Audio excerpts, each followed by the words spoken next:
14th, 2025 Community Reinvestment Agency Board Meeting. Our meetings are public and you're welcome to join us in person on Zoom or by watching from the City Council's agenda page on YouTube or on SLC TV. Please continue to join us in whichever manner you are most comfortable.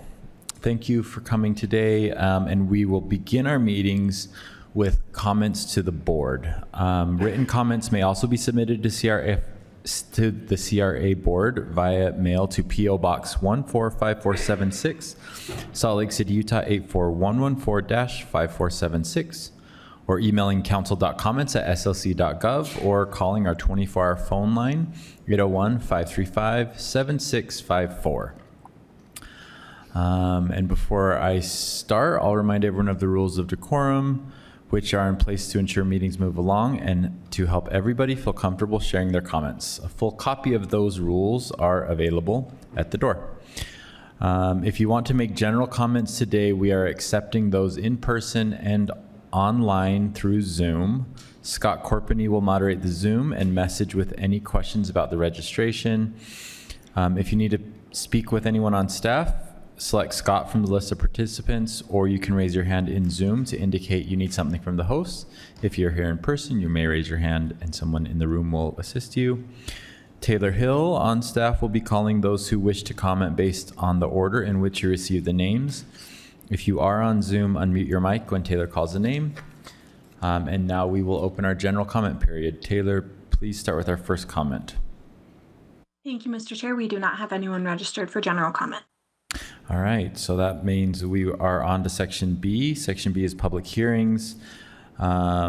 We are at hearing item B1, which is a resolution for CRA Budget Amendment number 1 for fiscal year 2025 through 26. Before we begin taking comments on this item, Kate Werrett, Council Staff Policy Analyst, will give a short introduction. Hi, Kate. Thank you. This is a public hearing on Budget Amendment number 1, which is proposed to do two things. First, it will move money to the appropriate commercial assistance loan program funds in order to fund that program. Second, it can, if approved by you, approve funding for the disaster relief loan program up to $5 million. Well, $5 million. It's those two parts, not just the disaster relief loan program. Thank you, Kate. Taylor, please start with our first comment. Thank you, Mr. Chair. We do not have anyone registered for this item. All right. In that case, I will look for a motion. Mr. Chair, I move that the board close the public hearing. Do I have a second? Okay, motion by Board Member Dugan, second by Board Member Wharton. All those in favor? Aye. Aye. Any opposed? That passes 5-0 with Board Members Pui and Lopez Chavez absent. All right, that takes us to Section C. C1 is approval of the minutes. I'll look for a motion. Mr. Chair, I move for approval of the minutes of June 3rd, 2025 and June 10th, 2025. Second. Okay, motion by Board Member Dugan, second by Board Member Young. Any discussion? All those in favor? Aye. Aye. Any opposed? That passes unanimously 5-0. Item C2 is a disaster relief loan program follow-up.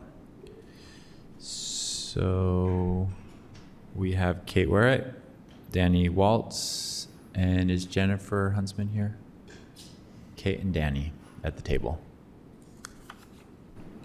So as a reminder, from the City Council side, you approved from economic development up to $100,000 loans to support the businesses, and then $80,000 for barricades. You held off on the rental assistance for the employees, but this item is the CRA element for structural response to the Main Street fires that happened in August. And with that, I'll turn it over to Danny. Great. Thank you, Kate. Thank you, Mr. Chair, members of the board. We appreciate the opportunity being here today to present this This is a follow-up briefing on the disaster relief loan program, asking for consideration of approval of the program so that we can start implementing it. I believe we have the presentation queued up if you would like us to go through that again, or I'm happy to skip to answer any questions that the board has as a follow-up to last month's presentation. All right. So just open for questions from us, Danny. Board members, are there any questions on this item? I was wanting to have some conversation on this with respect to what our goals are for the program. I know that the original stated goal was rebuild the buildings as quickly as possible in the same place with the same character, but I know that there may be some desire from some of the property owners to rebuild something slightly different, and I wanted board members to weigh in on whether that's okay with them. My number one priority is that this money helps rebuild those buildings as quickly as possible, and I'm amenable to some changes if the property owners are interested in that. I don't think that this money should go to I think this should be limited to the portion that was lost. But if they want to, with separate funds, either through us or through somebody else or their own funds, increase the size of the building, that doesn't bother me. But my goal is that if we're using this kind of special program for disasters, that the buildings get rebuilt as quickly as possible so that we don't have those empty spots on Main Street or wherever else in the city it might be in the future. But I don't know if other board members feel strongly that it must be the exact same building. Mr. Chair, I would agree with you on that. I would look more at the expeditious vice the actual. I do want to replace it, but I also want to make sure it's done as expeditiously as possible, and not get bogged down in also in improving it to a different level than what we've had before, and making it as soon as possible, as quick as possible. So I'm in agreement with you there. Okay. Yeah, my thought is that if they're able to make changes and increase the size, but they still can do it in a quick timeline, then I think I would be okay with these funds being used for that. Understanding that changing the design from what it was originally probably will take a little bit more time. And so I think, Danny, I don't know, do you need, I think in the terms it already says 12 months, is that right? Can you help refresh my memory? Yes, the 12 months is, the program itself, time is of the essence. The 12-month period is when someone can apply from when the qualifying event happened to when they can submit an application. And so whenever they submit that application, the intent of the program is that they will move as quickly as possible towards rebuilding. And do you need direction on, once the application has been submitted, how long that can stay open, or do you feel like that? No, I think we're covered with that 12 months. Of that's when the funds will be available for people to apply. And then after that, once they apply, as I said, we'll treat it as time is of the essence. They have to move as quick as possible. And then when these loans come back to you as the board for approval, we can also have as part of that conditional letter of approval, a time frame attached to that as well. And we can work with the borrower on that of what is reasonable for them to be able to finish their project. All right, board members, any discussion on that or any changes? Board Member Petro. I'm open to any solutions that get these businesses back on Main Street functioning as quickly as possible. I don't care if it's in the same location, if we take our time to rebuild this using different, I don't care.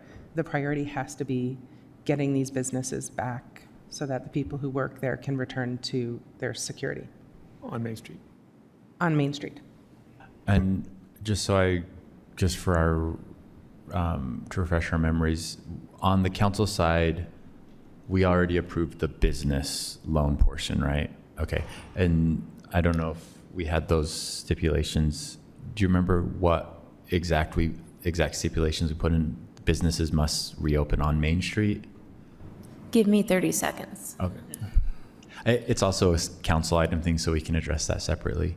But I think that what I'm understanding from that is that these funds through the CRA go to the property owners to rebuild their buildings, and with the intention of either bringing the same businesses back or similar businesses. Yes. Are we all in agreement with that? Okay. All right. I have no more questions. Board members, any other questions? Okay, I think I will look for a motion then. Give me a second. Mr. Chair, I move that the board adopt a resolution to approve the creation of the disaster relief loan program. Second. Okay, motion from Board Member Dugan, second from Board Member Young. Any discussion to this motion? Seeing none, all those in favor? Aye. Any opposed? That passes 5-0. Same council members absent. Item C3 is a resolution for a CRA budget amendment number 1 for fiscal year 2025 through 26. Kate Warrett, Danny Walls, and then I have Miranda Johnson, financial analyst, listed. Great, so this is the budget amendment to make those things that were discussed in the public hearing happen. And I'll turn it over to Danny and Miranda in case they have any additional comments. For your question on the last item, we are not remembering any limitations on the location of the economic development funds, just so you're aware. Okay. Thanks, Kate. Thank you, Kate. Just a refresher on this budget amendment number 1. This is dealing with just over $14.4 million within the agency's current budget. You'll recall that the commercial development loan program, user board approved that a few months ago. The original intent of this budget amendment was to allocate the funds from the various funds throughout our budget over the past few years that were made available for commercial assistance programs. Now that you approved the CDLP, the intent was to then make those funds available for disbursement through the CDLP. This budget amendment now includes also a $5 million allocation towards the disaster relief loan program, which would then result in $9.4 million being available across different project areas for the commercial development loan program. So the purpose of this is simple, just in terms of reallocating existing commercial loan allocations to utilize both under the CDLP and the DRLP.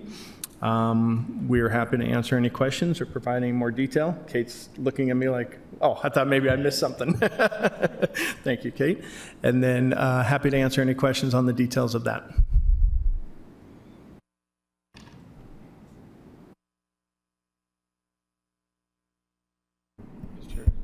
Yep.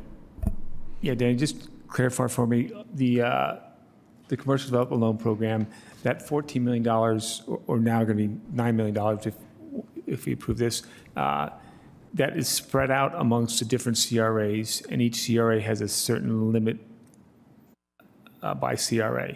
It's not like you can use all that $9 million in one CRA at one time. It has to be spread out as the CRAs, while the CRA is a active CRA. Correct. When it's no longer active, that money falls back into a general commercial loan program funding?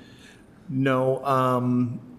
When a project area expires, you're still required to spend any remaining funds within that project area and/or allocate them towards citywide housing. So, or allocate them to citywide housing. Okay. Yeah, That's so you have the that other option. caveat is the option if it's, I think one of them had like only 150 grand left in its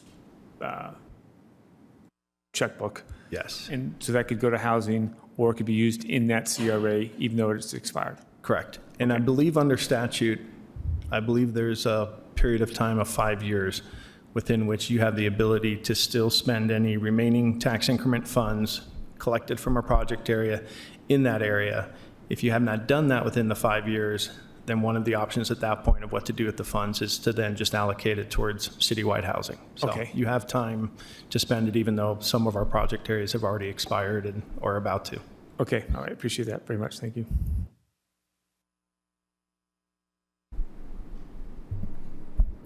All right, board members, any other questions on C3?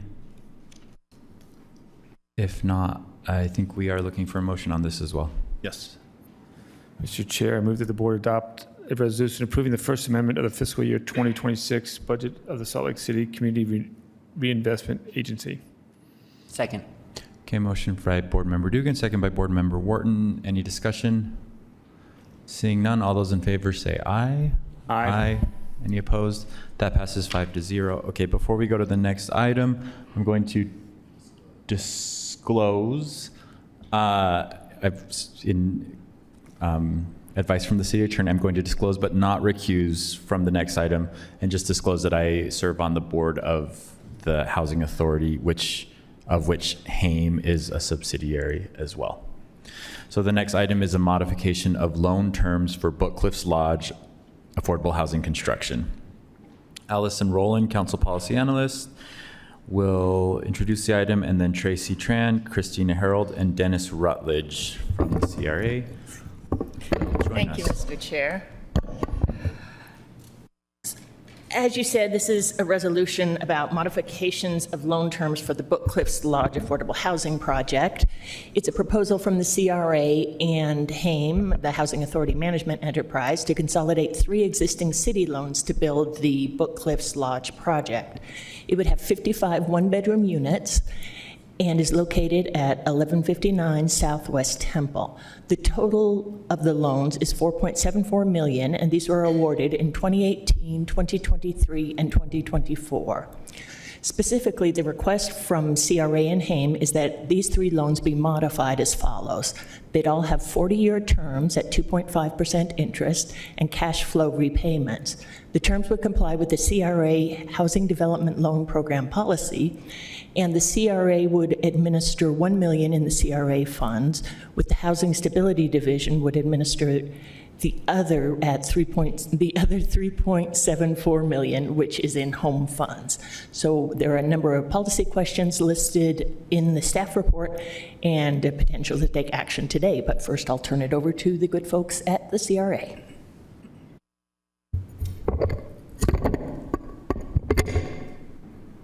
Okay, thank you. So that was a great overview. We can go to the next slide, please. So great. So like was mentioned, this project is proposed by Housing Authority Management Enterprises, HAME. It will provide 55 one-bedroom units. You can go to the next slide, please. So a little bit of history here. The Bookcliffs project first came to the CRA in the city in 2018 when the project was awarded $1 million of CRA NOFA funding with a 1% interest rate and a 30-year term. This award had a 12-month conditional commitment at the time, but even though that expired, HAME had continued to communicate with staff as the plans and funding evolved, and the project team demonstrated a continued pursuit of the project's success. Following that, in 2021, the CRA's NOFA policy was replaced with the HDLP policy, and with it, new terms and standards for CRA housing allocations were established. And then afterwards, as was mentioned, in 2023 and 2024, the project received additional funding from the city. In 2023, they were the recipients of a direct allocation of $3 million in HUD home dormant funds, which did not specify any terms, but it said that the funding would be subject to the underwriting standards of the HDLP policy. And then afterwards, in 2024, the project was approved for the $740,000 of home funds as part of the CRA's competitive HDLP allocations. This award would have a 2.5% interest rate and a 15-year term. So earlier this year, when HAME reached out to initiate the closing process, they had also requested that the 3 loans be modified to have a 40-year term. And so with that, as part of that modification, CRA and Housing Stability are requesting to align the terms of all 3 loans so they are consistent. Next slide, please. So this shows what the request is. As was mentioned, we are proposing that the 3 loans have a 2.5% interest rate and 40-year term and would be subject to cash flow repayment. And the new conditional commitment period would be 24 months from the most recent funding approval, which would expire then in March of 2026. So if the board approves this loan, amended loan terms, CRA would administer the $1 million in CRA funding, and Housing Stability would administer the $3.74 million in home funds. Next slide, please. There are just a few considerations that we would like to raise to the board as part of this request.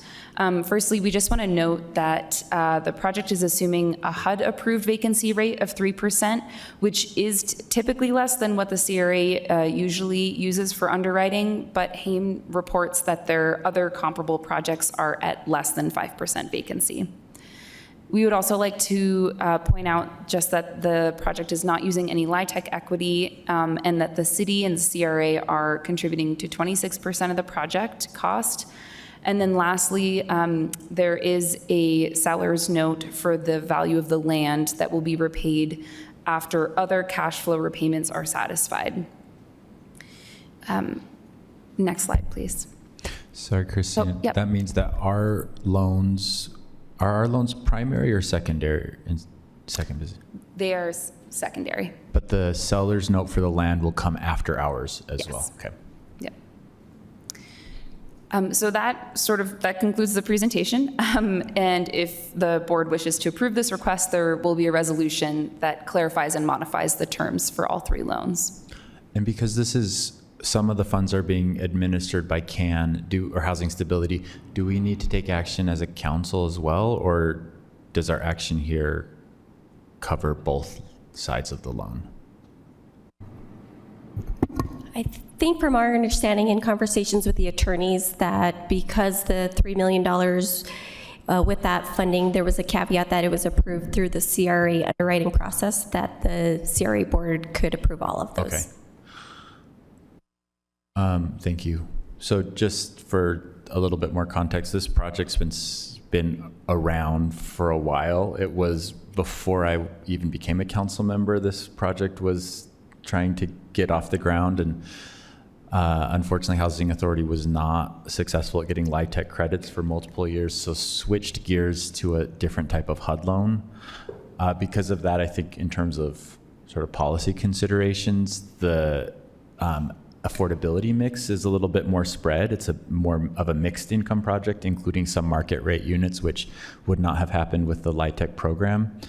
I'll say that there are constituents that for whom that is a really good thing, that would say in the neighborhood, because there's such a concentration of affordable units. So having more of a mixed income is positive to some constituents, but of course it's not serving as many tenants with need.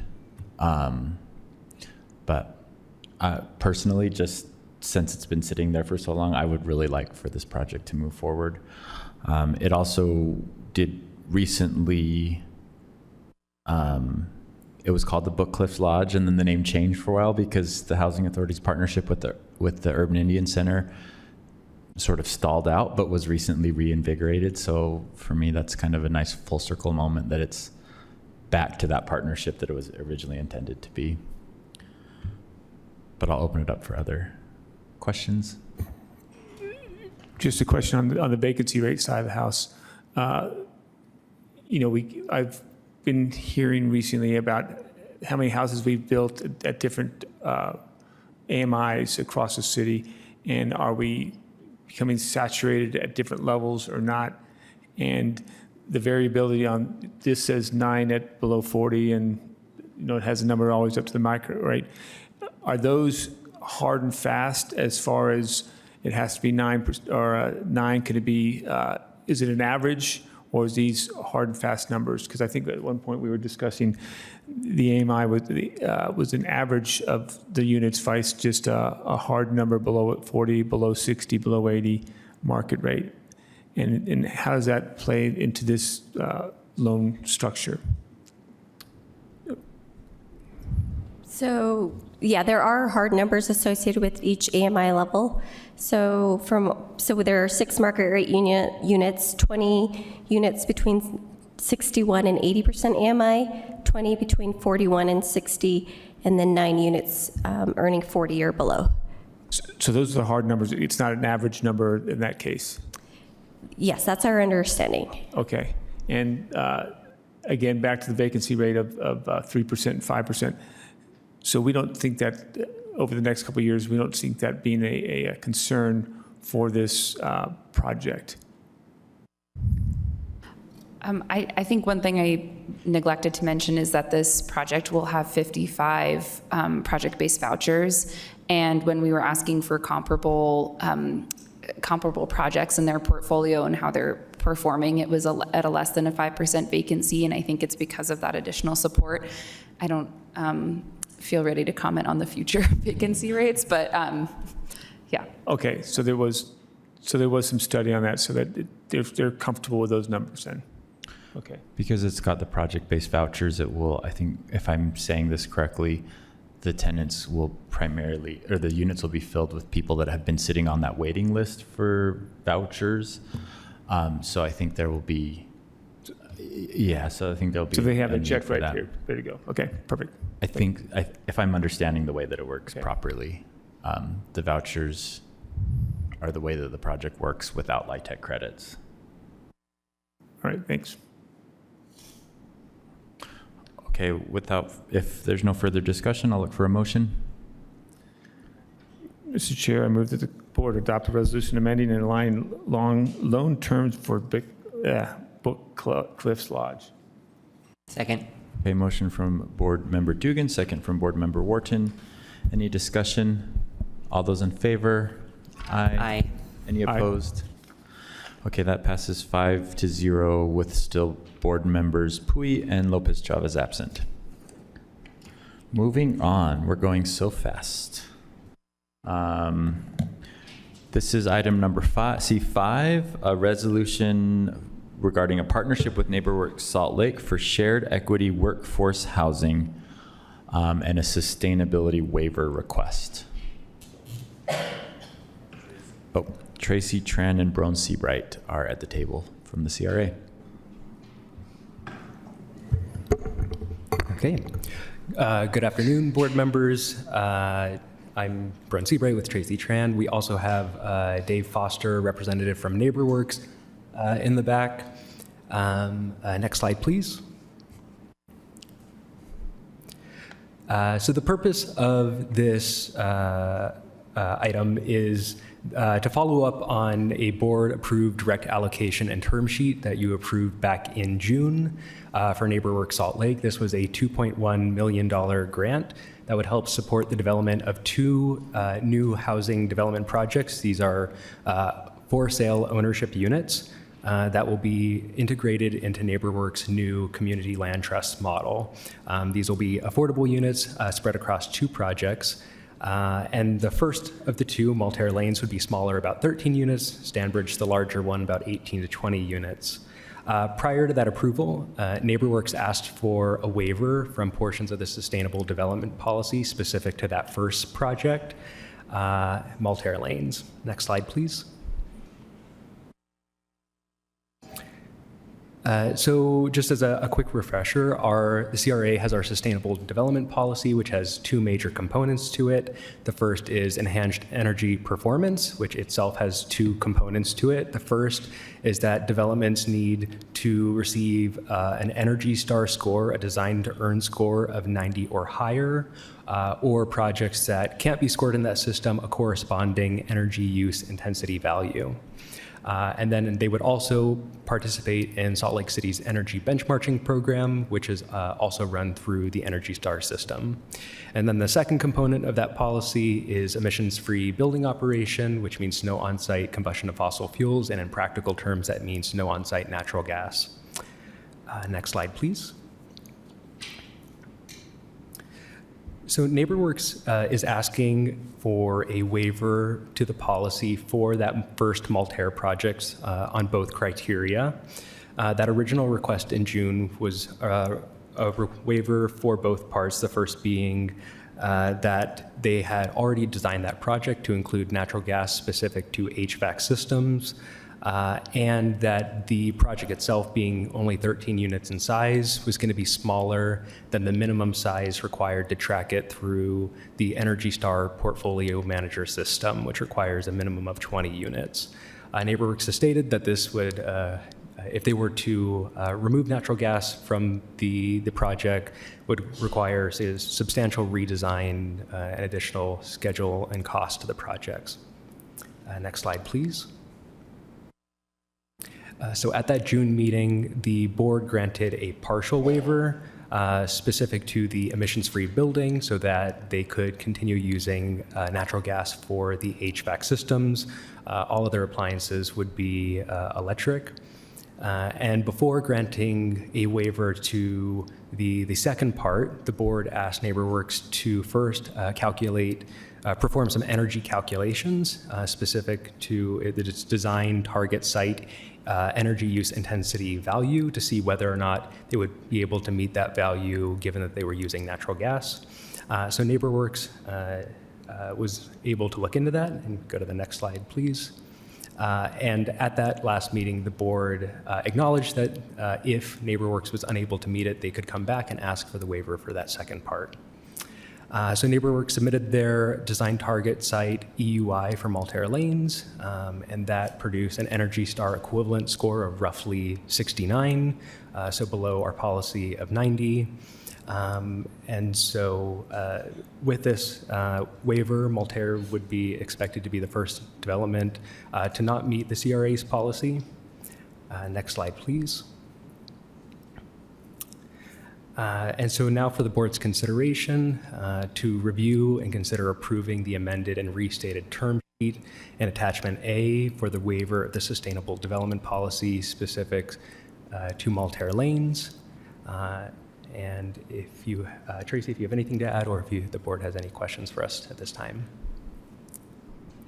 Yeah, I have questions, Brown. So if I'm understanding it correctly, we already kind of said natural gas is okay for HVAC units, but do electricity for everything else. NeighborWorks said, okay, they're in agreement with that piece, right? Yes. So it's hinging on, now is the benchmarking and the 90% Energy Star rating the same CRA requirement, or are those two separate things?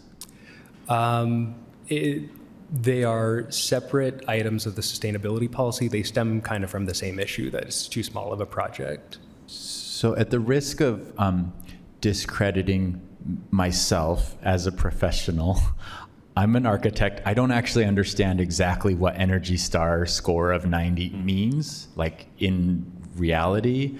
I think if I'm understanding correctly, there's two different Energy Star systems, one for commercial buildings built under the IBC, and it's a separate system for a project like this, which would be built under the residential code, the IRC. Does anybody understand that? My reading of our policy is that it was written in a way that makes sense for larger buildings, but possibly not in a way that makes sense for townhouses and single family or like fourplexes. Am I understanding that correctly? Yes, a little bit, and then there's some nuance to it. So to try to, it is a little bit confusing, but so the Energy Star score of 90 means for similar buildings, this building operates more efficiently than 90% of its peers. And then that is based on how much energy it uses per square foot. So the challenge here is that when we're looking at multifamily projects and trying to compare to the peer group to see if it's more efficient than 90%, the peer group for multifamily projects is 20 units or more. And so it's a little bit hard to just do apples to apples and use the Energy Star portfolio manager to get the tool to spit out a score.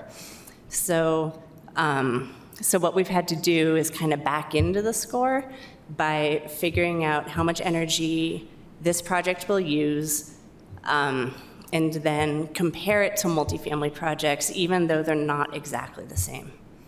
So. And how do we do that? We're looking at exactly which fixtures they're putting in and their what tool are we using to come up with that? And if this is a question for the applicant, happy to ask him to come up and answer that, but.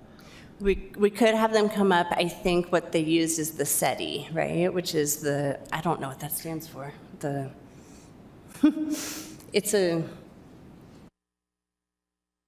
something energy design intent, statement of energy design intent. And so that, I think the designer puts in all of the inputs from the project, and then that lets them know what their project is expected to use in terms of energy per square foot. So then what we can do is compare that to the group of multifamily projects, energy per square foot, and see how this one compares. I will say, I think that in this case, because it's townhouses, I think that comparing it to other multifamily projects actually really is apples to oranges, or like, I don't know, oranges to grapefruits. They're kind of similar, but not really the same thing, because they are actually built under different sets of building codes. So the way I conceptualize townhouses is they're really single family houses that happen to be attached to another one. And really that's the way that they're platted, and that's the way that their like legal description is. So I guess what I'm getting at is I think that we may need to reconsider our policy for either a certain number of units, but I think it's maybe even more appropriate to say buildings that are permitted under the residential code versus the building code are going to just be built with an entirely separate, literally a separate book of rules. So I think our sustainability policy probably needs to be bifurcated into two things for that. But I think other board members have questions as well.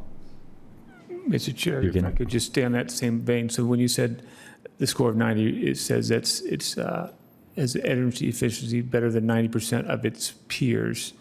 Is a peer also a high-end market rate apartments, workforce housing? Are they all considered the same, housing-wise? I think they're all considered the same, and it's really just the housing type. Yeah, and by peers, it means that the EPA keeps this very large database of all of these different buildings so that they can then plot out like the curve of how much energy each one is using. And it's not by state. By state, it's kind of a nationwide score of 90 being incredibly, very good. Okay. And so the second question is, takes like electric versus natural gas, your insulation, your windows, your flooring, your walls, everything else that's all taken into consideration in the score. I've never done the process myself, but I think that is what a designer puts into the SETI, the tool to get the SETI score. Okay, and then, but they also can look at that and say, okay, in this case, we gave them a waiver because of the gas and electric, the gas versus electric, because of how far along they were on the design. But there's a number of other factors that go into that score. Did they ever respond with, hey, the cost to go any higher would cost us this much, and there'd be a lower return on investment for the homeowner in the future? So like if you were to say, okay, we're using grade A windows, and if we go to AAA windows, it'll cost us this much, but it will pay back in this many years. And the energy efficiency will go up this much. If we put this much insulation in, it'll go this much, it'll cost us this much, and you get a payback in such an amount of time. Were any of those numbers discussed or provided to them, or was it just say, we can't reach your 90, so we're going to stick with what we got? Yeah, we didn't receive any details about actual financial costs for extra energy efficient design. Okay. Go ahead. And then on the Stan Bridge, they're fine. they've met all the requirements.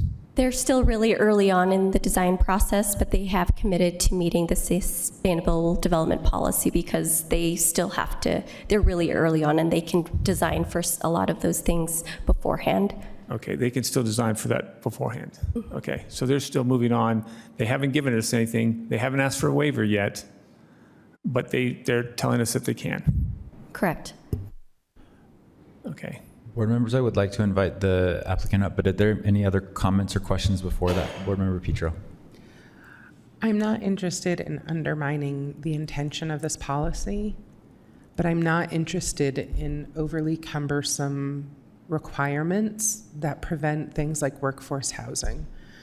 We have to acknowledge economic realities, and I was literally just with 2 families that have 2 working parents who cannot find places to live in my district. So we don't have time to hold out for purity standards. I really would love some insight on how we can modify this ordinance so that in the future this doesn't become a stumbling block, but we still do protect some of those sustainability goals that are really important.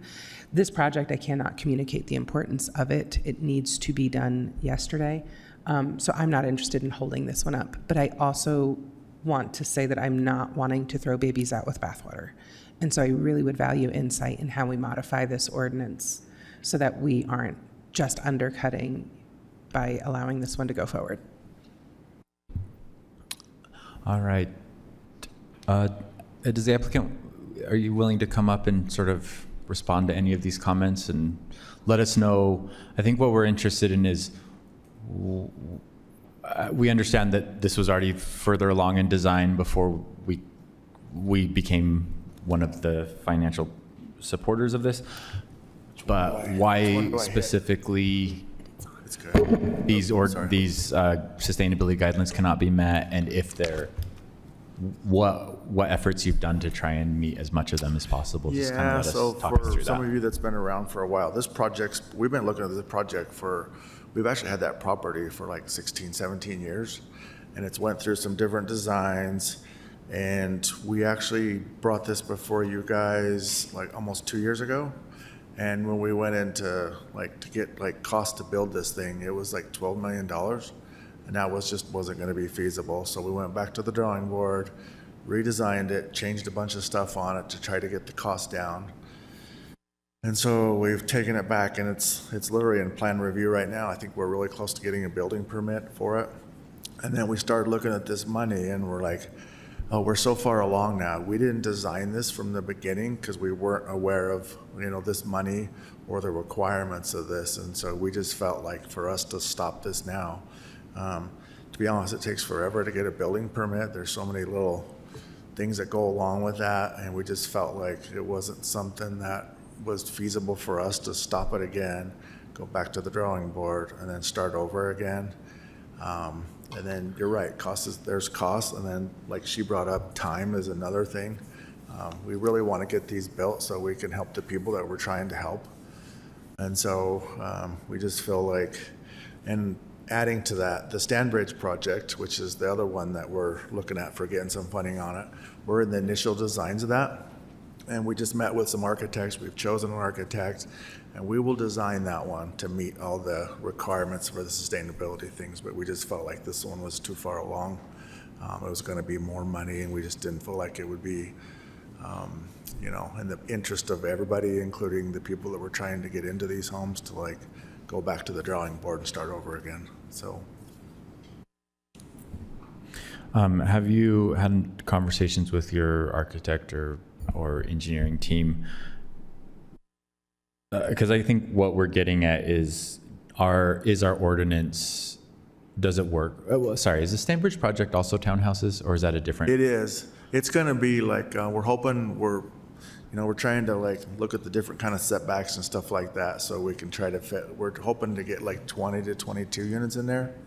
So that's our goal for that too. But again, it's just we've just literally chosen an architect. We've had some initial meetings. We went through a pre-planning meeting on stuff like that. But and we've already given them all this information for the sustainability requirements that for the funding. And so they know from the very beginning that's how we have to design this next one coming up. But we had literally designed the Maltaire like years and years ago, and we just keep changing it and changing it. It's just kind of been dragging along forever. So. Okay. Board members, any other comments or questions? I'll look for a motion. Go ahead. Thank you very much. I appreciate that. This is not comment directed at NeighborWorks, but I appreciate the projects. We do need housing, and I appreciate, and I'm all for, and we pushed hard to get housing at all levels and all mixed-use housing, just like we did on the Book Cliffs. We need this across the board. But I'm also looking out for, and the reason why I'm asking these questions and I'm pushing hard on sustainability is so much, it's not so much that I want sustainability for the clean air. I also want sustainability for this is not just affordable housing, but this is affordable living. And part of that affordable housing and affordable living is the cost to maintain your property. And so, yes, my property only costs me X amount of dollars, but if I have to spend 2X on heating it so I can actually stay in the house, then maybe it's not worth that first X. But if I have to spend some money up front to have a house, then my long-term costs and a monthly output for the utilities for the cost to maintain that house are kept down, then I have a long-term projection and I can maintain that place. But if my upfront costs are less, but then my ongoing costs are a lot, I can't maintain it, I can't stay in the house. So my concern is just as the concern, I think, across the board is we have the same concern. We want someone to have a place to live, affordable living, that they can maintain for a long period of time. And that's my balance here. I'm looking at this going, is this going to allow the person to stay there long-term because the upkeep is lower, or is it just going to require them to have monthly outputs that are higher than they can actually afford to live in a place? And that's why I'm pushing it. We have standards to do that. And my concern here is that we asked you to do this, and then it didn't come back. It was like, well, I can improve it, but it's going to cost me this much. Then we can look at it and go, yeah, that return on investment on that timeline to return your investment, we can see that going, that's a viable problem, or that's a viable position. But right now, I don't know what that is. I don't know if we change the windows, we change this or change that the return on investment is in 5 years or 30 years. If it's in 30 years, then it's not worth it. But if it's in 5 years, maybe it is worth it. And it's maybe worth for the person. That's my pushback. It's not so much that it's going to take us 6 more months to build this. We've already taken a long time, and we've already made some stretches on our waivers for the energy side of the house. Because natural gas, in some respects, natural gas is less expensive than electrical, and natural gas is also very efficient and it's very clean. So I'm okay there. But the other side is I'm not quite sure if the return on investment is right. So that's why I'm pushing back on this thing. I would have liked to have seen. We're at 69 right now. We could get to 79 if we did this, but this is the return on investment. Or we could get to 80, or we can't get to 75 because the return on investment is so long. That's what I'm looking for, because I think designers that's how you design your building. How's my return on investment, and where's my cost benefits? Better windows, or more insulation, or whatever. Different angles onto the sun. All those things. So I saw Petro and then Wharton. Sorry for That's okay. I want to support the spirit of what you're saying, but we should have asked for that in the application, and I wholeheartedly support us asking for that in the future in the application or at an earlier point. As someone who works outside of here with a community in crisis and recently went to a funder to secure some crisis funding, the response was, can you do a landscape analysis? Our workforce is struggling. You know this. You're typically one of our most amazing advocates for home ownership as a means. But to ask people who are serving people in crisis, trying to work against tides when we know inflationary rates are projected to potentially double before the 6 months is up, further delay can be catastrophic on this. And so for me, this becomes more a cautionary tale in how we proceed in the future, as opposed to offering more static to a known quantity who has provided really good housing in the history to a demographic that without this sort of investment may not be able to weather the storms that are coming. As a single mom who is struggling to pay her utility bills and her mortgage, I have the option to rent out a room, as uncomfortable as that is. That is a way for me to make sure I pay my bills. I don't always have those options when I'm in a rental and I'm subject. So I want to say, like, I love the essence and the heart behind what I was hearing you say. I don't love the delay on this project and us layering on requirements and landscape analyses this late in the game. Can I add something? Sure. I just got a phone call saying that our plat is approved, and I'm literally going out tomorrow to go get it, to start getting all the signatures from the engineer departments and stuff like that. And I'm hopeful to have a building permit in the next 6 weeks. So if we were to go back to this, it's going to greatly delay this project. And with this slow, because the city's so busy, I'm pretty confident if I go back and do make a bunch of changes and we have to resubmit, my guess is it's going to add another year onto us. I really feel that strongly, that so I'm this close to having a permit. Thank you. Wharton and then Young. I just wanted to agree with Councilmember Petro that as someone who's advocated to put these sustainability standards in place many years ago, and to make these applicable to all of the projects that come before us, I think this scenario that is in front of us, where this wasn't a project that was initially seeking CRA funds, but where we can make the difference between this happening or not happening, is also an important factor to consider. I don't have any hesitation really about this project or about this exception. My hesitation is I don't want our approval to be viewed as an invitation for people to not come prepared to meet the sustainability requirements. So I feel like this is an opportunity for us to to formalize an exception to this policy or state it more clearly. But I would say, given the totality of the circumstances for this project, I feel comfortable moving forward. I just want to be on the record saying that it is because of the extraordinary nature of this program and the situation, the financial situation that they're in. I don't intend any vote that I make on this to be interpreted as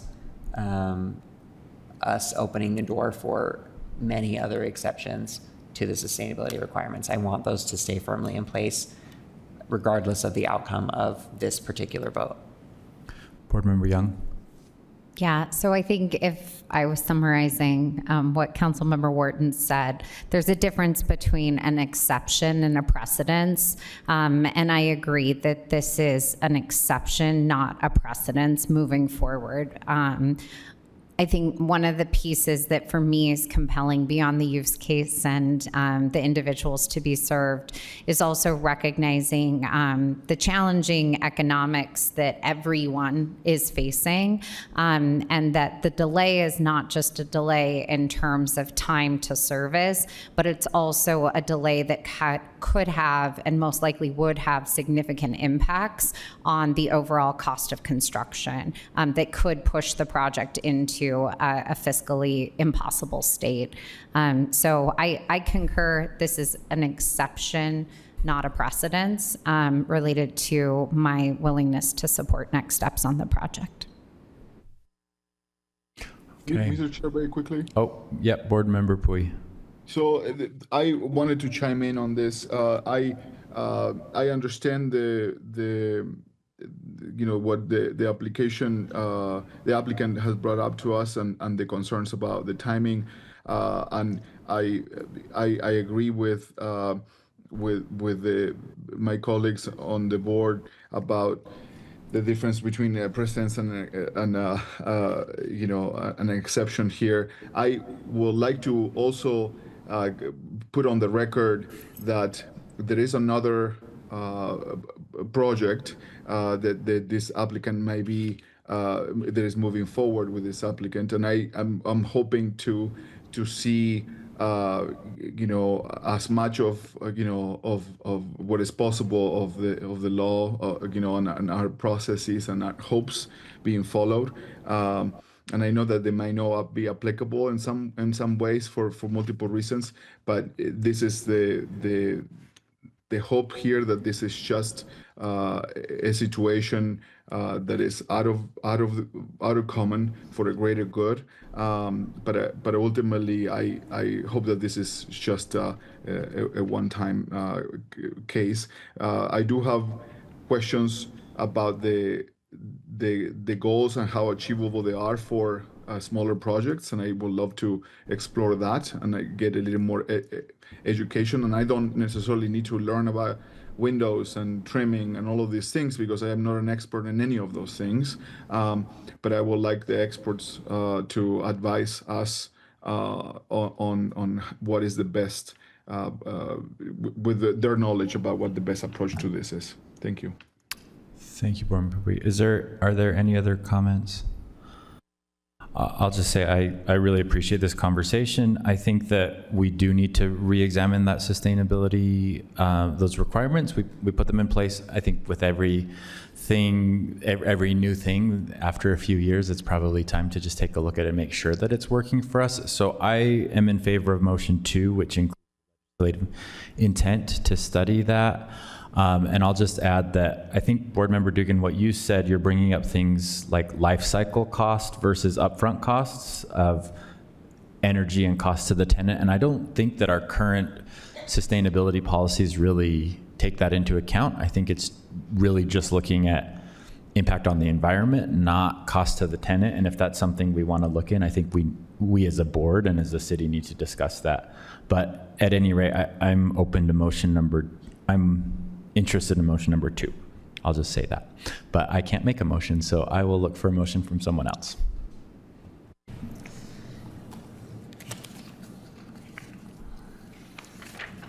You missed me yet? Yes, go ahead, Board Member Pui. No, I'm not ready. Oh, Mr. Chair, I move that the board adopt the resolution approving the amended and restated term sheet for NeighborWorks Salt Lake with legislative intent that the CRA staff study sustainability requirements for smaller developments. Second. I have a motion from Board Member Wharton, second from Board Member Petro. Any discussion? Dugan? Mr. Chair, I appreciate the discussion, and I appreciate that we have the same vision, which is to provide more housing for more different AMIs across the board and more affordable living and also home ownership. But I would like to make a friendly motion on amendment to the motion about your comment on the cost to the study. So perhaps study sustainability requirements for smaller developments, including consideration for life cycle versus upfront costs. I'm fine with that. Can you restate that? I think, am I stating it? Okay. I think that Board Member Dugan's asking for an amendment that would read something to the effect of, with a legislative intent, the CRA staff study sustainability requirements for smaller developments and implications with consideration for upfront versus life cycle costs to tenants. I'm okay. I'll be voting for it, but I'm going to vote Okay. I accept the friendly amendment. Okay. Petro, do you second that? Any discussion? I'll just say I am a supporter of this. I do think I don't want to make it overly complicated in terms of energy modeling can be very expensive and time consuming within the design process. So I'll just state that, but I will support that motion. Okay. Any other discussion? All those in favor say aye. Aye. Aye. Any opposed? Nay.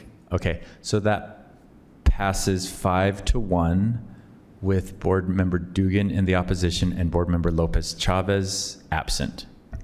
Did I get everyone's votes right? Okay. All right. That takes us to... Thank you. Thank you for being here.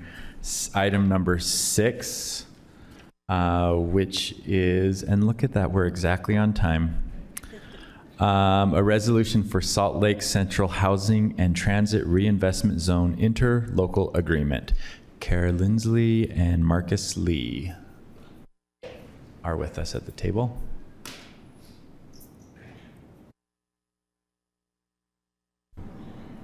All right, can everyone hear me? Yes. All right, thank you for taking the time to consider this item today. We are pleased to report that the Salt Lake Central Housing and Transit Reinvestment Zone was approved earlier this year. So we'd just like to briefly review what HTRZs are designed to do and go over the one that was approved for Salt Lake Central. Just a quick note, under state law, GOEO convenes the HTRZ committee, and that committee is comprised of taxing entity members, other state officials, and this committee approves HTRZ plans. Next slide, please. Okay, so briefly, we have some of the high priority objectives of HTRZs, or the Housing and Transit Reinvestment Zones here. Of particular note, they're designed to support and create affordable housing, encourage the higher utilization of public transit, promote higher environmental quality, and provide strategic land use and opportunities, and access to education, employment, and childcare opportunities. Next slide, please. Here we have the affordable housing requirements that housing and transit reinvestment zones are required to have. So in the code, it stipulates that 51% of the area within the project must include residential uses with a minimum average of 50 units per acre. And 3% of housing units within the HTRZ must be affordable at the 60% AMI level, and another 9% of units to be affordable at the 80% AMI level. So that'd be a total of 12% of units would be considered affordable housing within the project area. Projects must have a reasonable mix of bedroom counts, so we are not looking to support, studio and one bedroom heavy projects. We're looking for a mix of, studio, 1, 2, and 3 bedroom units. Next slide, please. So here we have a map of the HTRZ. It has 2 phases. Dark blue is phase 1, light blue is phase 2, and there is a total of 16.71 acres contained in this HTRZ. We want to point out that this HTRZ is centered on the Salt Lake Central station, and it's one of the most transit-rich destinations in the state. We've got light rail, heavy rail, bus, and we believe that the station provides valuable leverage as we build out projects within this area. The HTRZ is designed to support the Rio Grande district and provide neighborhood benefits such as enhanced pedestrian access, improved utility infrastructure, affordable housing, and efficient parking strategies. The HTRZ will also support the Utah Transit Authority as they go through the redevelopment of their site to plan and produce a transit hall and facility that enhances the passenger experience. Next slide, please. Here we have the terms approved by the HTRZ committee. So on May 1st of 2025, the state committee approved the plan we proposed, and I'll wait for it to come back.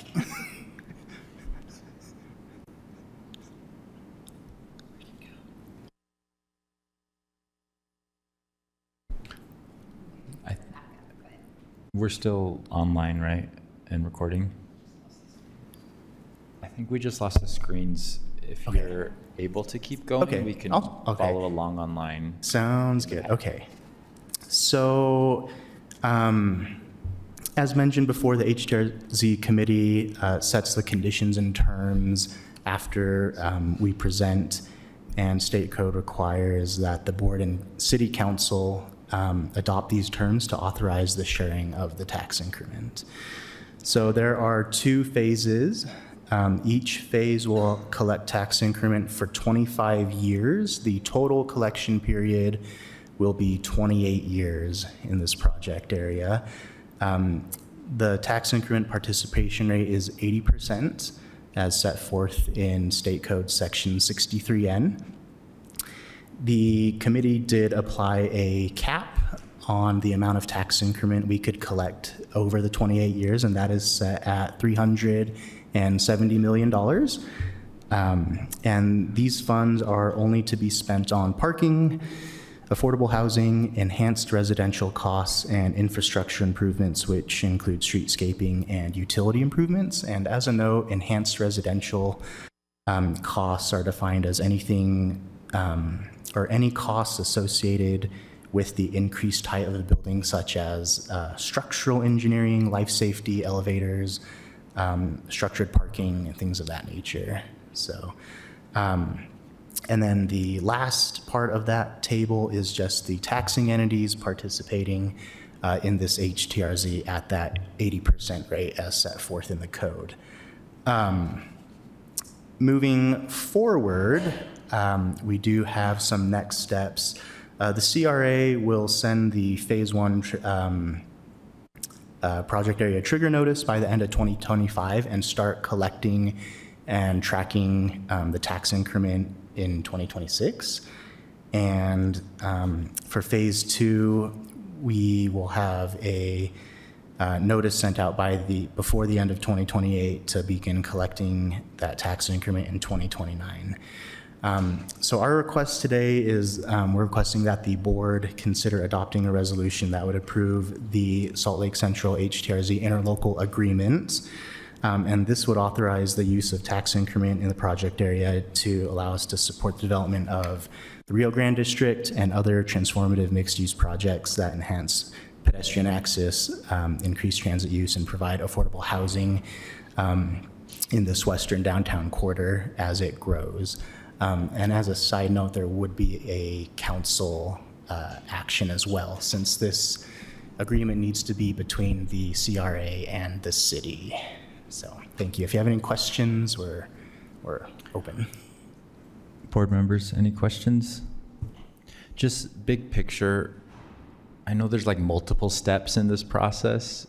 This is not our first step. Is it our last step? Like, where are we at in the overall, like, getting this going thing? I think it'd be fair to say administratively, we're in like the mid to late stage. So we would need to send the trigger notice to the taxing entities, and this is all laid out in the code. So that would officially, I guess, bring the project online. And then, from 2026 onwards for 25 years, we would collect the tax increment annually. Projects could, come apply through our HTRZ policy as they're ready to apply. And then, phase 2, same thing. We'd have to commence the phase 2 collection parcels. Each phase is tied to a specific parcel. And then, in 28 years, we would take those administrative steps to close down the project area and make sure we're not collecting tax increment.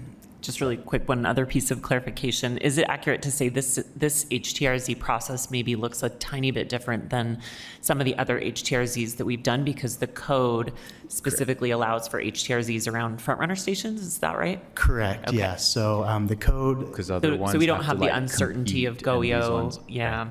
Right, Because right. the Ninth South one had to be approved by GOEO, but this one does not because there's a front runner station. They're both approved by GOEO, but the code has a certain out number something. of stations around bus or light rail stops throughout the county. Front runner is guaranteed an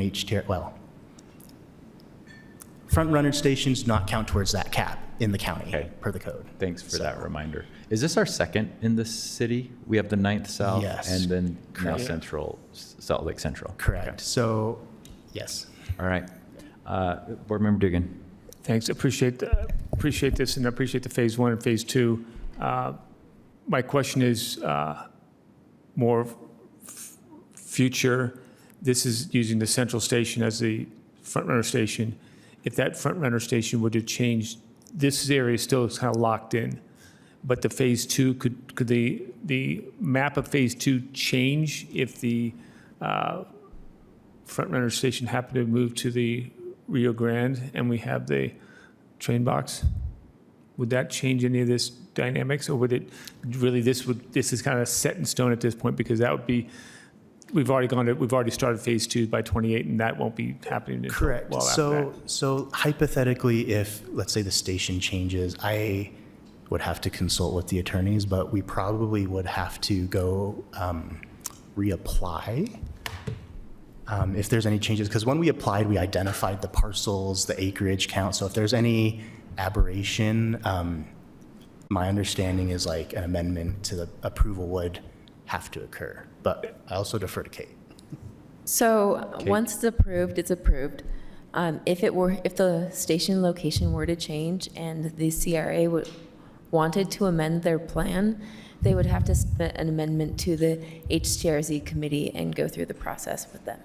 Okay, so right now, these are the plots of land for phase 1 and phase 2, the 116 acres. Okay. Correct. Yeah, this is what was approved and what we're operating under for now.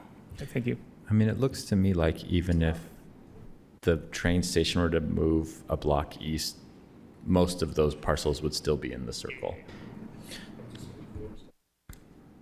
Okay. If there's no further discussion, I'll look for a motion on this item. Mr. Chair, I move that the board adopt the resolution to approve the Salt Lake Central HCRZ interlocal agreement between Salt Lake City and the Salt Lake City Community Reinvestment Agency. Second. Okay, motion from Board Member Dugan, second from Board Member Petro. Is there any discussion? All those in favor? Aye. Board Member Poo, are you with us still? Yes. Okay, and then any opposed? That passes unanimously 6-0 with Lopez Chavez absent. Mr. Chair, our recorder is trying to troubleshoot the screens that are not showing. Could we take a quick break so that we can try to fix those? Okay, we'll take a quick recess. We'll be back in hopefully about 5.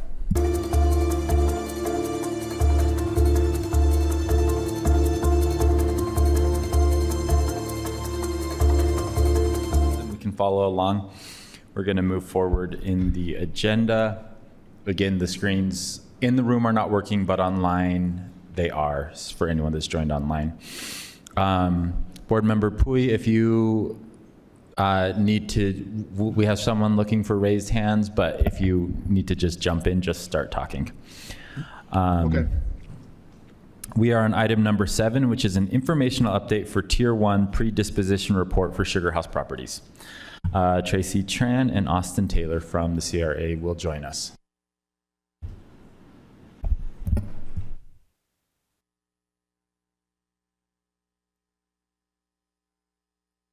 All right, good afternoon. Hello again. So as you mentioned, this is just an informational briefing about our Sugar House properties. Next slide, please.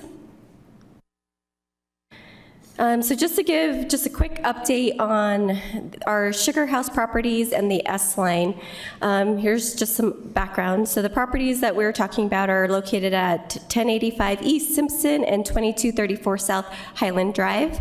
Last year in October, the CRA board approved a fully discounted conveyance of property from the CRA to Salt Lake City to allow for additional right-of-way for the S-Line extension.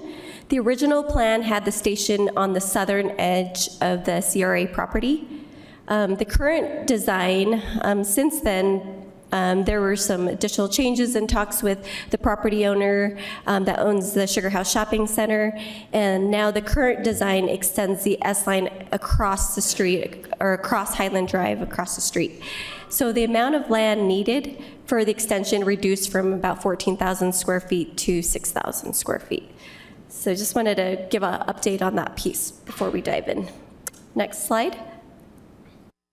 So here's just a visual of our development and where the S-line will be going. So as you can see, the S-line will go from its current location at about McClellan and then kind of curve southeast along our property, and then it'll terminate at the new proposed end of line station across Highland Drive. Next slide. So now that we know exactly where the S-line will be going, there's a lot of pieces that will need to be completed, and we are coordinating very closely with UTA on a lot of these pieces to allow for the S-line extension and the construction and also the redevelopment of our site. So these include rerouting power lines, demolishing and removing buildings. As mentioned in last year's presentation, Sugarmont Drive will be closed and will be incorporated into the CRA property. There will also be land dedicated to allow for the S-line extension and to clean up the property lines via a plat process. And then as the S-line is constructed, we also plan to release an RFP for redevelopment of the sites. Next slide. So as part of the CRA's real disposition policy, we are required to provide the board an update at the following stages of property disposition.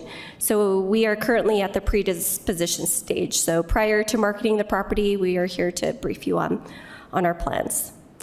And then you'll also see us once the developer is selected and then once the development or lease agreement has been signed. Next slide. So this is our predisposition report for these Sugar House properties. I mentioned the address, the size of the property once we've moved all the lines and incorporated all the property will be 1.77 acres. These properties are in the Sugar House project area. The tax increment collection concluded in 2014, so these are kind of our last pieces of property that remain in this project area. And these properties are considered Tier 1 because the Sugar House Fire Station, which is within our properties, used to be owned by the city. This is kind of considered, it was adjacent to a city-owned property, so we are considering this Tier 1 property. The current use of the property, it's mostly vacant, except for the maintenance shed currently used by Public Services. That's just kind of in the middle of the site. And we have been in talks with them and coordinating with them as we know more about plans for redevelopment and the construction of the S-line. And the zoning for this area is considered, or is mixed use 11. This is one of the newer zoning districts that was recently approved by the council. And our proposed reuse plan for the site is mixed use development with ground floor commercial along Highland Drive and affordable housing on the remainder of the site. Next slide. And this, our method of disposition, we will be releasing a competitive RFP for proposals for the site. And this is an overview of our suggested timeline. Again, a lot of coordination will be happening with UTA and their process. So these might fluctuate a little bit, but we're going to try to keep to this time frame with the RFP released in Q1 of 2026 and hopefully a groundbreaking before the end of 2027. And then with that, if you have any questions, we're happy to answer those. We also have some representatives from our transportation division if we have any specific questions about the S-line. Board Member Young. So my question is more just a question about process and opportunity for input. So if there are community thoughts, feedback, requests that they want the CRA staff to consider related to the RFP, what's the best way to share that? Yeah, I think they can email us. That's probably the best way, call or email. And I do believe once we are close to releasing the RFP or are about to, we will reconnect with the Sugar House Community Council. Okay, thank you so much. I appreciate it. I will just say, I know that this project has changed a couple of times, especially recently to accommodate the S-Line. That was a huge win for Sugar House, and we're incredibly grateful to have those resources coming in for that extension. It sets the stage for the future of what the S-Line can be in that community, and so we're super grateful. I know that has definitely put a wrinkle in your timeline multiple times, and so just wanted to express gratitude to all of the staff in terms of being willing to make those accommodations so that we can have the S-Line extension occurring in our community. Board members? I'll just say I'm very excited about the S-Line being extended. I don't know if, well, only 2 of you were there, but in 2020, when I applied for the vacancy, I talked about the streetcar extending all the way through the city and connecting every single neighborhood. Well, 1 block is better than 0. So I'm excited that we're extending a block further east, and hopefully that can continue into the future and connect more of our neighborhoods through fixed rail. So I'm very excited about this. Thanks for your work. I know it has not been simple, and I'm saying extending that to Transportation Division and our partners at UTA and everybody else that's been working on this. Thanks for everybody coming together to make that possible. And excited for that spot of Sugar House to be redeveloped as well. There is no action needed on this item. So if there are no other questions, then we'll move on to the next item, which is item number 8. A resolution for the CRA budget amendment number 2 for fiscal year 2025 through 26. Danny Wall, CRA Director, and Bailey White, Financial Analyst, are here.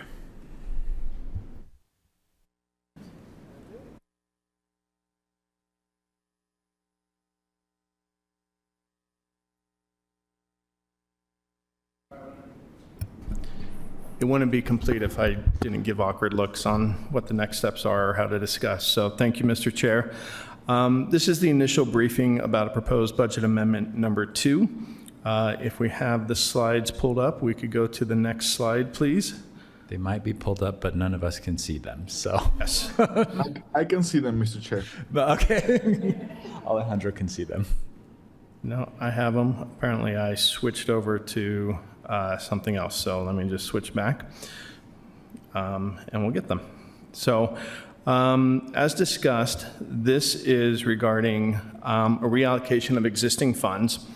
These funds reside within the Infrastructure Improvements Fund for what is the Rio Grande District, but the project accounts are specified within the Depot District: infrastructure design, construction, and site work. No funds are being removed or added to the project as part of this budget. Instead, this is to provide funds to be available for acquisition of property that the board has approved for the portion of Woodbine Court within the Rio Grande District. The original intent of the public improvement or public infrastructure funds was for the public improvement design, site work, and preparation of the station center properties for construction and the improvements construction. It did not anticipate utilizing those funds for acquisition. So this is a little bit more of just clarifying that we are authorized to use these funds for the acquisition. Next slide, please. The total overall project budget for the public infrastructure improvements was originally just over $4.1 million. Of that $4.1 million, just a little over 2.4 has not been encumbered or spent. This budget amendment proposes to use just under 1.9 million of that 2.4, leaving just over 511,000 remaining in the account. The acquisition that is proposed through this amendment allows us to further the build out of the infrastructure for the Rio Grande District, which is in line with the original plan and the original project approval. So again, the purpose of this amendment is just simply to provide the opportunity to use what are the existing public infrastructure funds for the acquisition of property. Happy to answer any questions or go through more information. I believe the next slide provides the breakdown between the current versus the proposed project budget as it relates to the specific project allocations. Board members, any questions? Danny, I appreciate this. My question is, I know that there's a lot of infrastructure needs in that area and acquisition. And so I just want a sense of what you think is going to be possible. I know we just talked about the HTRZ, so maybe that helps us with a lot of those infrastructure needs. But do we feel like we're on track to accomplish all of the things in the plan that we've been looking at, or at some point are we going to have a discussion about, okay, maybe we really, really want the festival street, but we're okay with these side streets not connecting, or vice versa? How do you feel like we're tracking on that? I feel a lot better with the previous approval of the HTRZ interlocal agreement, because as we've discussed, that'll probably be the major funding mechanism, most likely through bonding, by which we're able to build out the infrastructure. To your specific question on the details, that's what we're working through the design right now, both in terms of the intent is still to build out the street layout as was provided in the plan. And then the design work right now is getting into the details of that as it relates to how Festival Street is designed, what level that looks like, how we incorporate the proposed public plazas, as well as what the level of street improvements are for the other streets within the network. So that design work is happening right now. The funding for that will likely, that was the majority of the funding being proposed within the HTRZ for the infrastructure to support the bonds as well as the parking garages. And so with that approval of the ILA, we can start working on more of the details of the funding amounts as well. Okay, great. Board members, we do not need to take action on this item. We will set a public hearing date in our consent agenda. If there are no other questions on that, the next thing we're going to do is enter into a closed session. And so I'll be looking for a motion to enter in a closed session for the discuss of purchase, exchange, or lease of real property, and to receive advice of counsel. I move that we enter into closed session for the purpose of discussion of sale, purchase, or lease of real property and advice of counsel. Did I do that right? Second. Is that okay, Mark? Add the word exchange as well, I think. Add exchange. Sale, exchange. Sale, purchase, lease, or exchange of real property. And advice of counsel. Second. Okay. The motion is by Board Member Petro, second by Board Member Dugan. I will roll call Board Member Young. Aye. Board Member Petro. Aye. Board Member Wharton. Aye. Board Member Dugan. Yes. Board Member Pui. Yes. I am an aye, and so that passes 6-0 with Lopez Chavez absent. We are now in closed session, and we will return.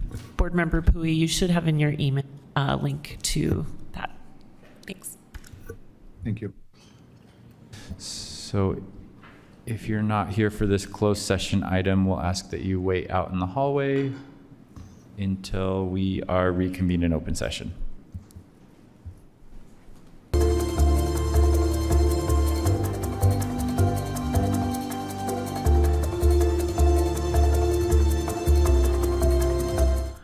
All right, board and public, we are back in open session. We are still on the CRA agenda, item C9, which is a straw poll for 9-line property constructed related supplies and services. Brown Seabright and Austin Taylor are here to give us a brief introduction. All right, thank you, board. So we're here asking for a $600,000 allocation for construction-related activities on a site that we own in the 9-line project area. So if we go to the second slide in the presentation. So during due diligence with our development partner on one of our sites that we own, the developer partner found some previously unknown site issues that's preventing the site's redevelopment. And these issues need to be remediated before the site can be built on. Next slide. There's currently no funding allocated to this project, and this straw poll would be the first allocation for this project. So far, the board has appropriated $4.9 million to the 9-line project area fund strategic intervention program, and that hasn't allocated funding yet. If the board approves $600,000, the remaining funding would be about $4.3 million.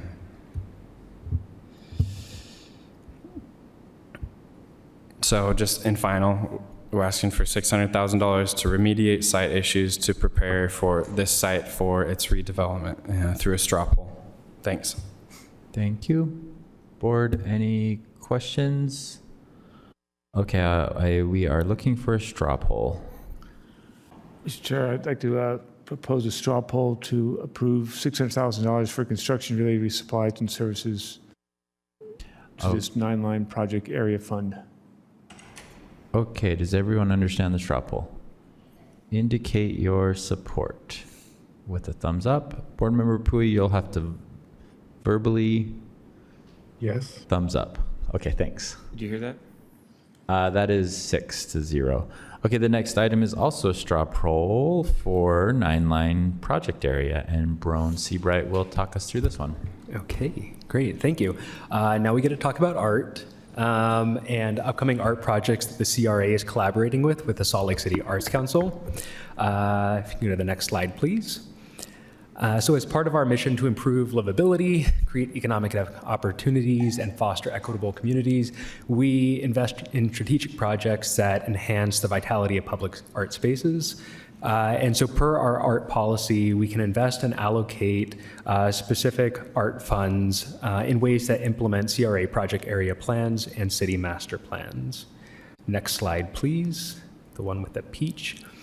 Or the apricot. When it comes to implementing our projects, art projects specifically, we divide the work between the CRA and the Arts Council, depending on the type of project that it is. So if it's what we call public art, art that is publicly owned in public lands or public right-of-way, that follows the Arts Council review process and is reviewed by the Arts Design Board and is owned by Salt Lake City Corporation.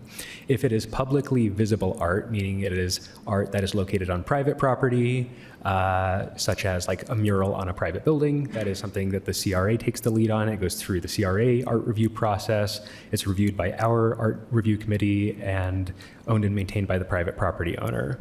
For the purpose of this discussion, we're going to be talking about public art on public land. Next slide, please. So for this specifically, we are looking at a goal the mayor set forth in 2023 to commission iconic public artworks for Salt Lake City's west side. And in 2024, the mayor expanded that to be 2 commissions that would be complementary but independent.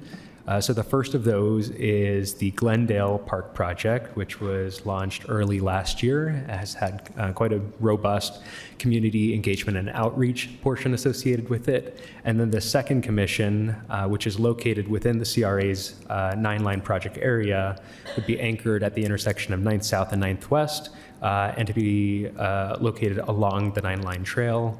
And again, as this is a public artwork on public lands, we are collaborating with the Salt Lake City Arts Council to do this. Next slide. We are working to implement what is called for in our guiding plans and documents, including the 9-line Community Reinvestment Area Plan, which did call specifically for art and amenities along street corridors and gateways in the neighborhood, and then the West Side Master Plan, which also calls for art at intersections, specifically intersections of trails and streets and neighborhood gateways. Next slide, please.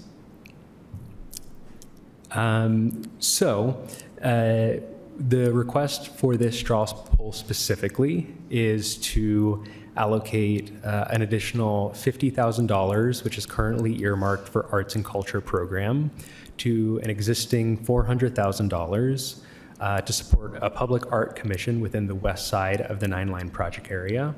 This will bring the total budget to $450,000. The goal is to match the commission amount for the Glendale Public Art Commission so that they are commensurate in size and scale. And we also have Renato Olmedo Gonzalez with the Arts Council, who's available to speak for that organization. Okay, so with that, if you have any questions that we can answer for you. Board members?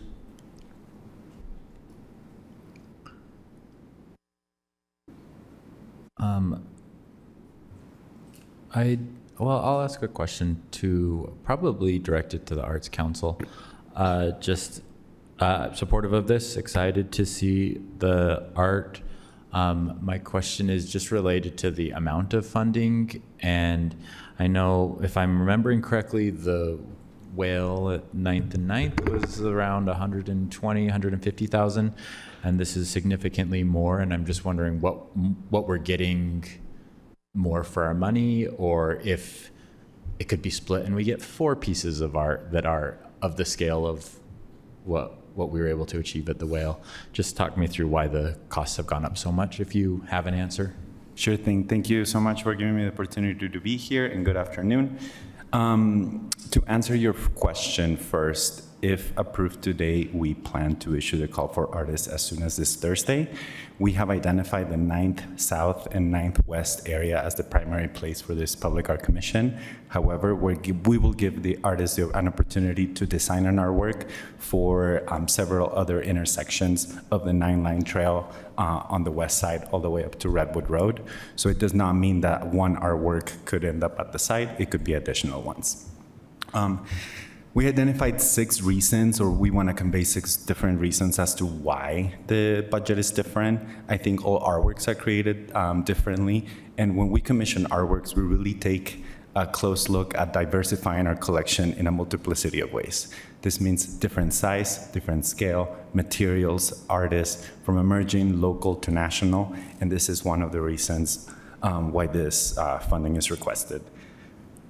The mayor asked for 2 iconic artworks for public art for the West Side, and we are currently in the review process for our first one at Glendale Park. That commission is commensurate with the funding that is being requested for the second one. I will also like to emphasize other artworks have the artwork that you talked about, which is Out of the Blue, and that specific budget. The artwork was commissioned before the pandemic, and during the pandemic, several things happened that made us realize that the funding for the artwork actually wasn't commensurate to what was delivered. The artwork was made of fiberglass, which is a art material that is more affordable, if I could say something. But there are several other costs that are associated to this funding request that include design fees, structural engineering, consultation fees, preparation of artwork proposals. That includes preparing 3 different proposals by the finalists that will be selected: honoraria, insurance, tools, materials, fabrication, transportation, and installation of the artwork. The other primary reason why this project is requesting this funding is because we're not tying the artwork to an existing construction project. Out of the Blue, the whale was tied to an existing artwork. We're operating independently for this one, which requires additional costs on that end. Okay. Board members, any other questions? Okay, we'll look for a straw poll.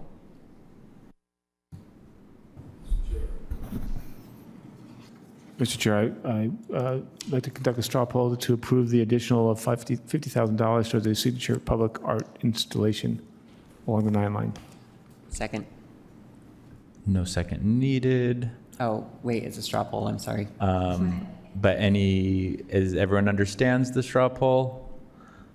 Indicate your support. Thumb is up. Thank you, that's 6-0. All right, we're on item 11, which is report and announcement of the executive director, deputy chief of staff, or chief administrative officer. Do you have anything from the mayor's table?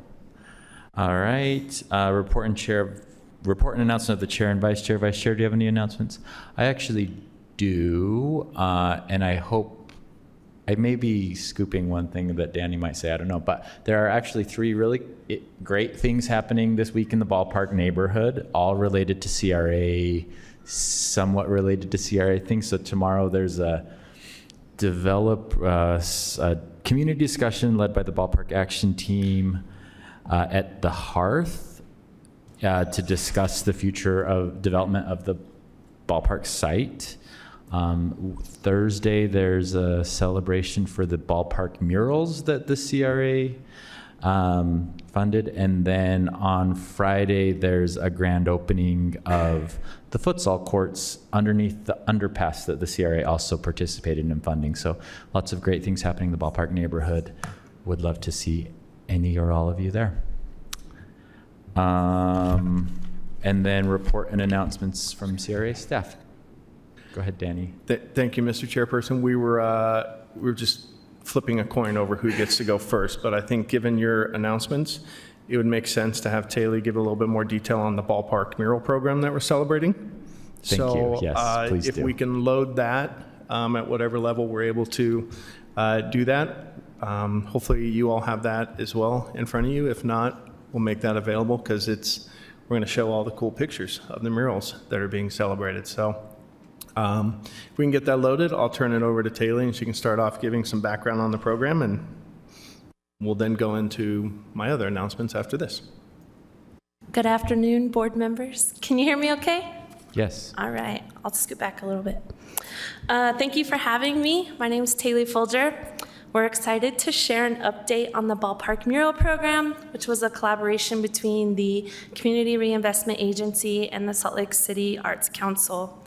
This project was located within our State Street project area and was funded with $150,000 in CRA percent for art funds.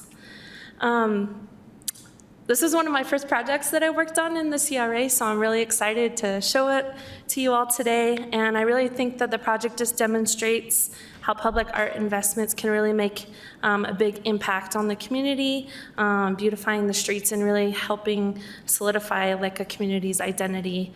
And it was great to see that in the Ballpark neighborhood.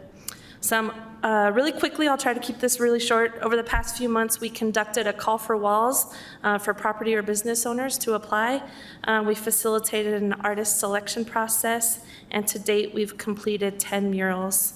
If you want to go to the next slide in the deck, that would be great. We transformed 10 blank walls into colorful landmarks that reflect the neighborhood's energy.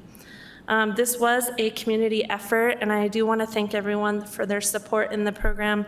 First off, the Arts Council, they really helped guide us with the artists.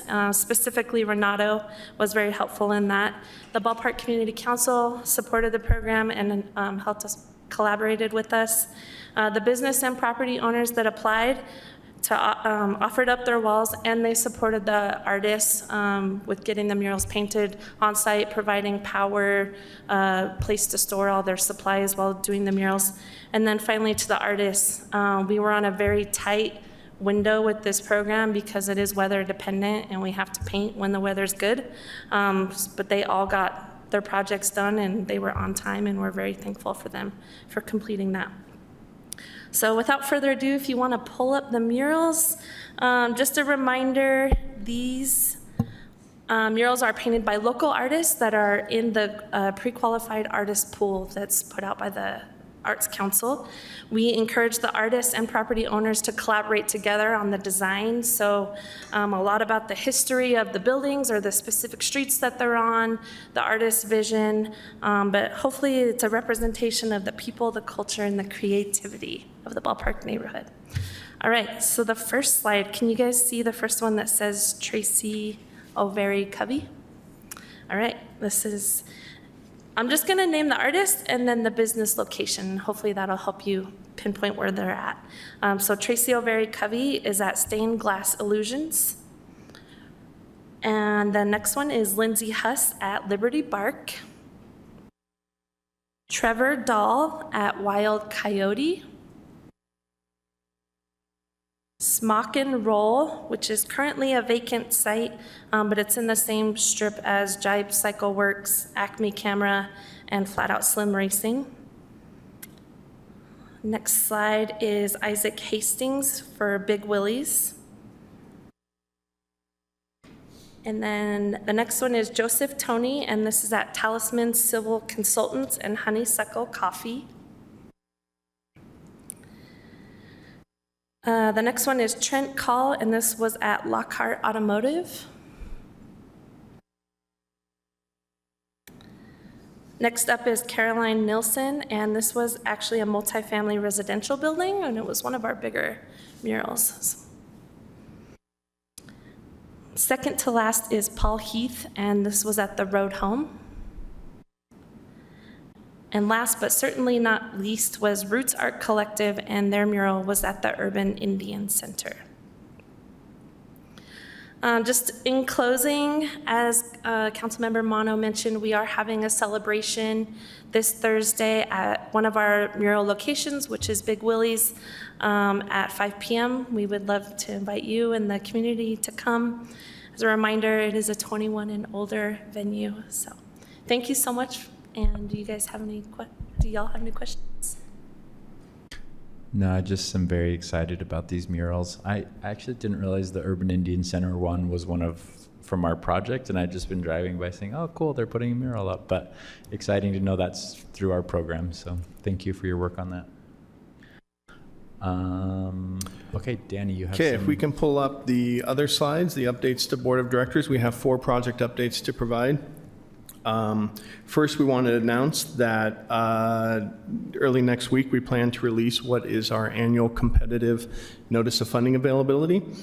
This provides $8 million through our housing development loan program as gap financing for affordable housing developments. You'll recall that as part of your annual housing priorities, the 2 thresholds for projects to apply as part of this program are: 1, at least 10% of the units have to be deeply affordable, which is defined as 30% of AMI, or the second threshold that they could meet is they have to have affordable family-sized housing units defined as 3 or more bedrooms for those earning 60% or less of AMI. So our next steps will be to review the applications, both at the staff level, then with our finance committee, which will then forward a recommendation to you as the board for approval of loans through that program. Second update, next slide please, is at the same time that we release the HDLP NOFA, we're also releasing, as you as a board approved the funding for, $6 million through our residential wealth building NOFA. This provides funding for developments that help low to moderate income individuals and families to access affordable housing through wealth building opportunities. So this is such as home ownership or shared equity models that will improve their long-term financial stability. Both of these programs, the applications will be open for approximately 5 weeks with applications due November 20th. So that's $14 million that you as a board have approved funding for through the 2 separate NOFAs. And the wealth building one, we're calling it a pilot program because this is one of the first years you've had a specific amount of money available just for those opportunities. Next slide, please. We're happy to announce that on September 30th, which was a very cold, windy, and wet day, Cowboy Partners broke ground on the Liberty Corner multifamily community at 265 West 13th South. This through the HDLP, both the CRA and the city's Housing Stability Division, contributing $6.1 million to the construction and the permanent debt for this project. This will feature 200 units ranging between 2 to 4 bedroom units, as well as rented at 30 to 80% of AMI. In addition to amenities and a secured parking garage, you'll recall that you as a board also approved, as part of that financing through commercial funding, the inclusion of a daycare within this project. So that will be exciting to see that come to fruition.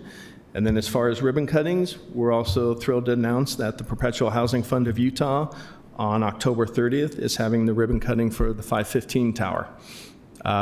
You'll recall that as both the board and the city council, through the CRA, the city provided $10 million in ARPA funds to the Perpetual Housing Fund for their profit-sharing tenant wealth building program. This is the first of those projects that they're undertaking, which it provided for the acquisition of residential floors within that office conversion. This will allow for 96 affordable units ranging from studios to 4 bedrooms, rented at 25 to 50% of AMI. This project will also include office space as part of the conversion, as well as a Montessori school within the facility.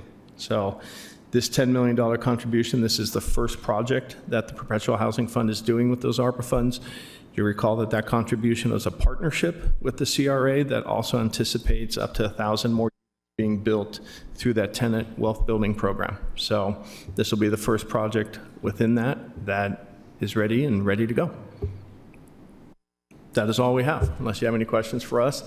I do want to say, Mr. Chair, thank you for the time today. We know this was a big chunk of time. This is a lot of projects today, so on behalf of the mayor and the rest of staff, we are incredibly appreciative of the amount of time. Hopefully you've seen with our updates and the issues and the approvals you've made, there's a lot of things going on. So thank you, and thank you, Jen, for you and council staff. I understand we were lucky to hit it on a day that maybe wasn't as crowded on the council side. So thank you again, because it allows us to keep moving projects forward. So we recognize it and we appreciate it. So thank you. Yeah, thank you, Danny, for you and your team's work on all of these items today. I do have a question on the 515 tower, the PHF, just more of a request for an update now that we have hit this major milestone of the first units from the Perpetual Housing Fund $10 million ARPA collaboration. I'd love an update, and I don't know if it's from the developer, from us, about like what's going on next. What is the next project that we can see them working on with that money? Where is the money right now? And just an update on sort of how it's somewhat novel, very novel to Utah, and somewhat novel just nationally in terms of what they are working on and what as a partner we're working on with this. So would love an update on, is it working? How did the financing go thus far? What do we expect the tenants to actually receive? Just all of those questions. We can do that. And then where does that money go next? Because my understanding was the money wasn't supposed to be just used up in the first project. It is supposed to fund future projects as well. Yes. So just Supposed to revolve. would love an update on how that's going. Great. And I realize you can't do that now, so whatever the most appropriate time or way for that to happen would be great. All right, board members, I think then we need to, that one, adopt the consent agenda. Move for approval. Second. Motion by Wharton, second by Dugan. All those in favor? Aye. Aye.